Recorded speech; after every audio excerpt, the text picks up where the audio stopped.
11ویں شریف ہمارے ہاں 11ویں شریف 29 شعبان کو بڑی دھوم دھام سے منائی جاتی ہے۔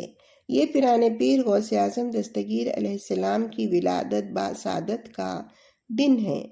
ابا حضور سلامت ریشم پر رقعہ شائع کرواتے، نشان مبارک گھر کی چھت پر استادہ کیا جاتا، نشان مبارک سب کی جبینوں کو لگایا جاتا، سب نشان مبارک کو چومتے اور ہرے جھنڈے کے شہزادے میرے پیر دستگیر کہتے ہوئے چاندنی تک علم مبارک کو لے جایا جاتا۔ 11 چراغ روشن کیے جاتے، ملیدہ بنایا جاتا۔ وہ واقعہ یاد دلایا جاتا کہ پیران پیر غوث اعظم دستگیر علیہ السلام کے والد بزرگوار کے پاس ایک عورت حاضر ہوئی، فریاد کرنے لگی کہ وہ صاحب اولاد ہو جائے۔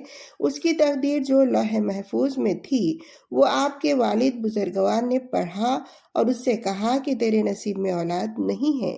وہ روتی ہوئی جا رہی تھی۔ پیران پیر غوث اعظم دستگیر علیہ السلام کمسن تھے، کھیل میں مشغول تھے۔ اس عورت کو روتا دیکھ کر آپ نے اس سے دریافت کیا کہ وہ کیوں رو رہی ہے۔ اس نے سارا واقعہ سنایا تو آپ نے اپنی معصوم زبان سے ارشاد فرما دیا، جا تجھ کو 11 بچے ہوں گے۔ وہ عورت بچہ ہونے کے بعد پیران پیر غوث اعظم دستگیر علیہ السلام کے والد کی خدمت میں حاضر ہوئی اور کہنے لگی، آپ نے تو کہا تھا کہ مجھ کو بچہ نہ ہوگا، لیکن مجھ کو بچہ ہو گیا ہے۔ آپ نے ارشاد فرمایا، ہاں میں نے ہر جگہ دیکھا تھا، صرف اللہ سبحانہ وتعالیٰ کے محبوب کی زبان پر نہیں دیکھا تھا۔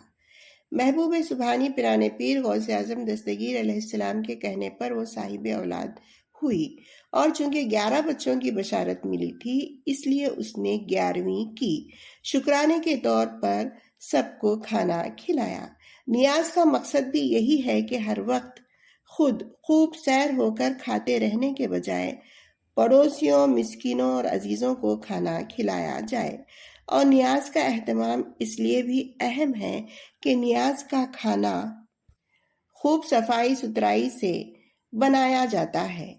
یہ وہ نیاز ہے جو بڑے بڑے تاجر بہت ہی اہتمام سے کرتے ہیں تاکہ ان کی تجارت فائدے میں رہے۔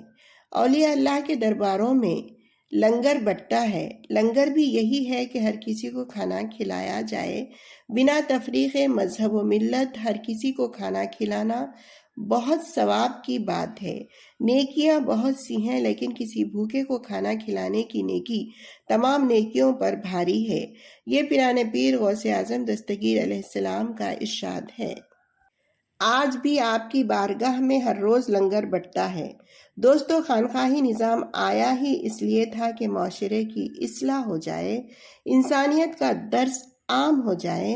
ابتدائی زمانے میں مسلمان بہت غریب تھے، لیکن جب فتوحات کا سلسلہ شروع ہوا اور دنیا کی دولت میں اضافہ ہو گیا اور اسلام کی اصل روح دولت نے گھائل کر دی، تب فوراً اولیاء اللہ نے خانقاہی نظام کی ابتدا شروع کی اور دنیا داری کو چھوڑ کر دینداری کی طرف آنے کی دعوت دی۔ خصوصاً بادشاہوں کو سیدھی راہ دکھانے کی بہت کوشش کی، حکومت کے نشے میں ناانصافی کرنے سے منع کیا۔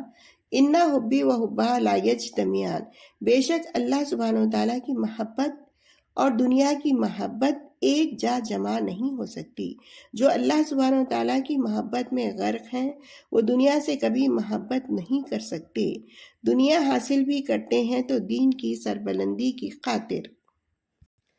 اب تو خانقاہ کو کانقاہ لکھا جانے لگا۔